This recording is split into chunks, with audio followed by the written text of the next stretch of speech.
Good morning, students. Today I am going to explain you the tiers of dicot stem. Tiers of dicot stem is usually divided into major three parts, that is epidermis, cortex and stele.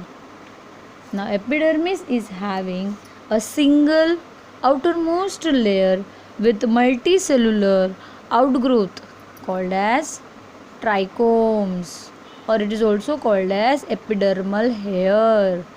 These epidermal hairs are protected with the cuticles for giving the balance to the outgrowth. Cuticle is the waxy coating, and this waxy coating is more strong in your leaves. Then below the epidermal layer we are having epidermis with hypodermis. Epidermis with hypodermis, and generally this layer is counting in the cortex. Now generally what is cortex? Cortex are the growth which is of parenchymatous and collenchymatous cells, which is going to multiply, divide and redivide to form the thin coating of the layers of the cell in order to protect, to give strengthen to the stem. क्योंकि stem क्या है? Stem aerial part है जो कि सारे difficult situation such as heavy rainfall, heavy wind, then any damages from the herbivorous animals, this all types of problems has suffered by the stem, so it has to be very strong. So इसीलिए stem के अंदर ये सारे cells एक दूसरे से बहुत ज़्यादा compactly arrange है. Then epidermis में और एक है कि usually the cuticle is present towards the outer surface of the epidermis. The cuticle is present towards the outer surface of the epidermis. Then cortex. अभी cortex का part आपका यहाँ से start होता है. This cells which is grey in color, then फिर green color के cells आते हैं and then blue color के cells आते हैं. तो generally these grey color के cells, why I am not shaded? Because these cells are generally used for the perforation of the material. यहाँ पे बीच में बहुत सारी space होती है and because of the perforation the transpiration process takes place. क्योंकि जब भी ट्रांसपिरेशन करना है, जब भी फूड मटेरियल को ट्रांसफ़र करना है, रूट तक लेके जाना है या फिर रूट से ऊपर लेके जाना है, तो क्या करेगा?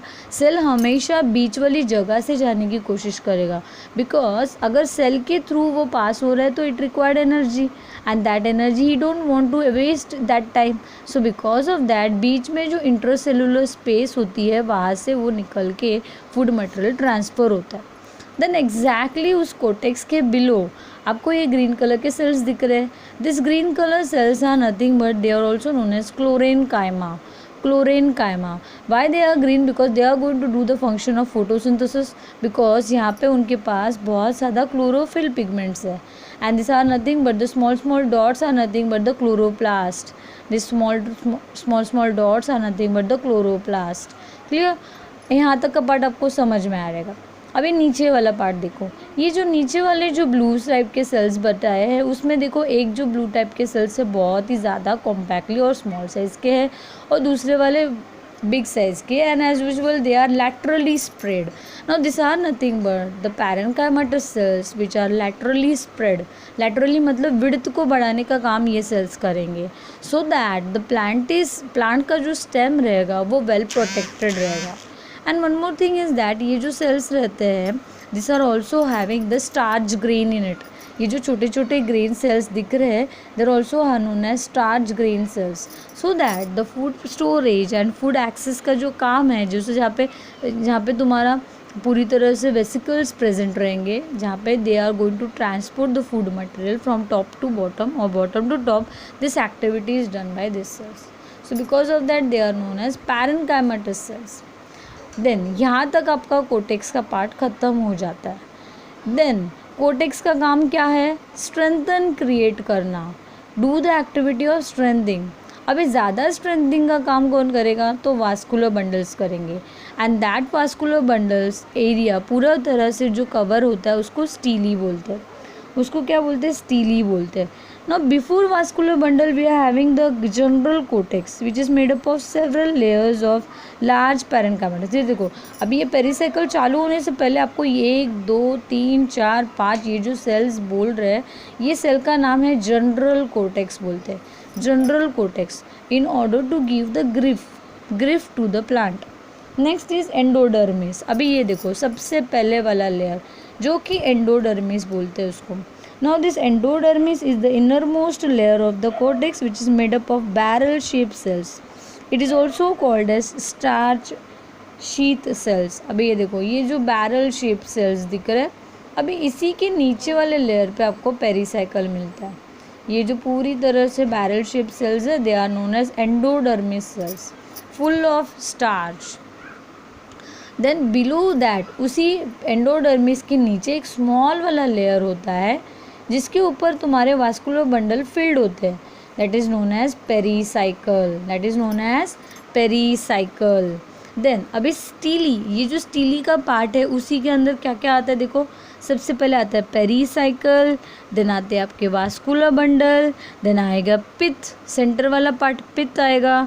एंड वास्कुलर बंडल में एक खासियत है कि आपको वहाँ पे जाइलम, फ्लोएम, मेटाजाइलम, प्रोटोजाइलम ये सारे क्वालिटीज़ वहाँ पे दिखेंगे, क्योंकि अगर इन शॉर्ट प्लांट को बड़ा होना है तो उसका जो स्टेम होगा वो मैच्योर होना बहुत ज़रूरी है, क्योंकि stem is the part which is aerial है वो पार्ट, वो कहीं पे भी प्रोटेक्टेड नहीं है, उसको खुद से खुद को स्ट्रॉन्ग बनाना है।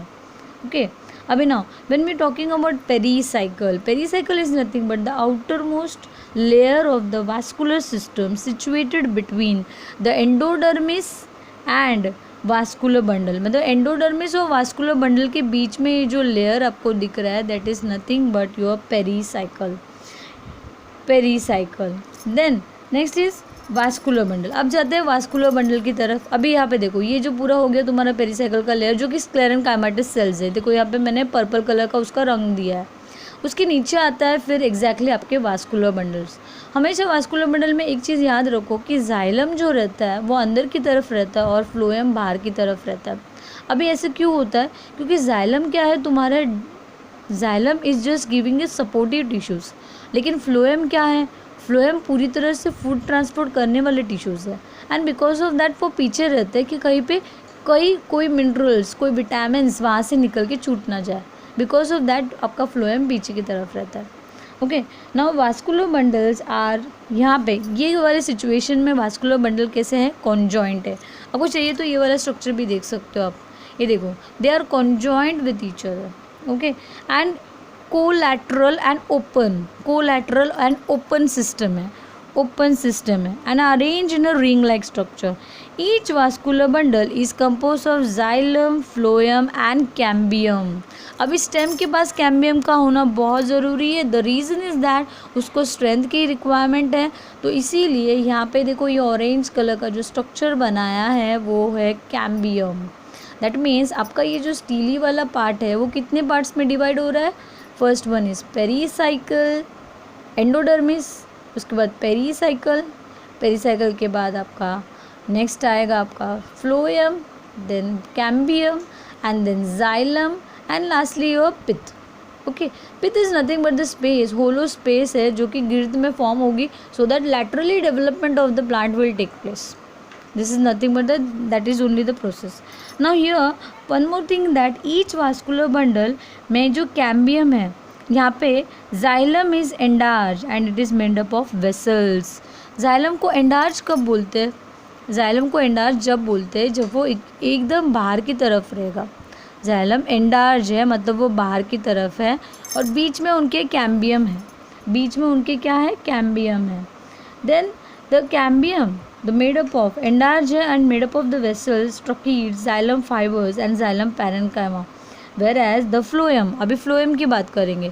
phloem में fibre and phloem parenchymatous cell से बना है और बीच में स्ट्रिप्स है, बीच में बहुत ज़्यादा स्ट्रिप्स है। उस स्ट्रिप्स को क्या बोलते हैं, मेडुलरी रेज। उस स्ट्रिप्स को क्या बोलते हैं, मेडुलरी रेज। तो जैसे जैसे ये स्ट्रिप्स बढ़ते जाएंगे तभी आपका हार्ट वुड और सैप वुड क्रिएट होता है, तो वो आपके अगले लेक्चर्स में आपको पता ही चल जाएगा। अभी यहाँ पे देखो ये वाला स्ट्रक्चर्स में देखो, और यहाँ पे ये वाले स्ट्रक्चर्स में आपको और क्लियरली दिख रहा है। यहाँ पे देखो आपका ये पूरी तरह से एपिडर्मिस है, फिर आपका आउटग्रोथ आ गया, फिर आपको फिर पेरिस एंडोडर्मिस है। एंडोडर्मिस के अंदर सबरीन मटेरियल है जो कि अनवांटेड प्रोटीन्स को हाइड करेगा। उसके बाद आएगा आपका वास्कुलर टिश्यू। देखो वास्कुलर बंडल्स आगे की तरफ जाइलम, बीच में cambium and then your phloem. अभी ये दोनों वास्कुलर बंडल के बीच में जो स्पेस है, दोनों वास्कुलर बंडल के बीच में जो स्पेस है, that space is very very important, क्योंकि उस स्पेस को क्या बोलते हैं, उस स्पेस को क्या बोलते हैं, it develops outside the vascular bundle, it is called as interfascicular cambium. Interfascicular cambium क्योंकि वो दो वास्कुलर बंडल के साइड में हैं, दो वास्कुलर बंडल के साइड में हैं, तो इसी से पता चलता है कि यहाँ पे स्टेम में सेकेंडरी ग्रोथ है। The reason is that why it is present in the dicot, because this plant are going to survive for long and long years ago. And इसका लैटरल डेवलपमेंट तभी होगा क्योंकि जब लैटरल डेवलपमेंट होगा तब plant खुद से स्टिफ हो जाएगा एरियल पार्ट में। उसके रूट्स तो नीचे डेवलप हो ही रहे हैं, बट देन ऑल्सो उसका जो एरियल पार्ट है, वो एरियल पार्ट में आपको जो गिर्त दिखता है, that is very very important and it is because of इंटरफैसिकुलर cambium. मतलब जब दो वास्कुलर बंडल के बीच में जो रिंग फॉर्म होगा, जो सपोर्टिव सेल्स फॉर्म होंगे, that is known as interfascicular cambium. Interfascicular cambium and it appears only at the time of secondary growth. ये तभी अपीयर होंगे, ये आपको रूट में नहीं मिलेंगे। यहाँ पे क्यों दिख रहे, क्योंकि सेकेंडरी ग्रोथ का बहुत ज़रूरी है पूरे एरियल पार्ट में। तो स्टेम को मजबूत बनाने का काम ये सेकेंडरी इंटरफैसिकुलर कैम्बियम करेंगे and form the cells of primary medullary rays in between the two vascular bundle. इसलिए वो क्या करते हैं, मेडुलरी रेस से अपना स्ट्रक्चर्स क्रिएट करना चालू कर देते हैं। Got the idea? And when your structure become develop, तो आपका पूरा प्लांट वहाँ पे स्ट्रॉन्ग बन जाता है। Okay, I hope you like the video. अगर आपको कोई भी डाउट रहेगा तो यू कैन कॉल और you can answer any doubt. Please follow this video, clear your doubts related to the anatomy of the plant. Thank you.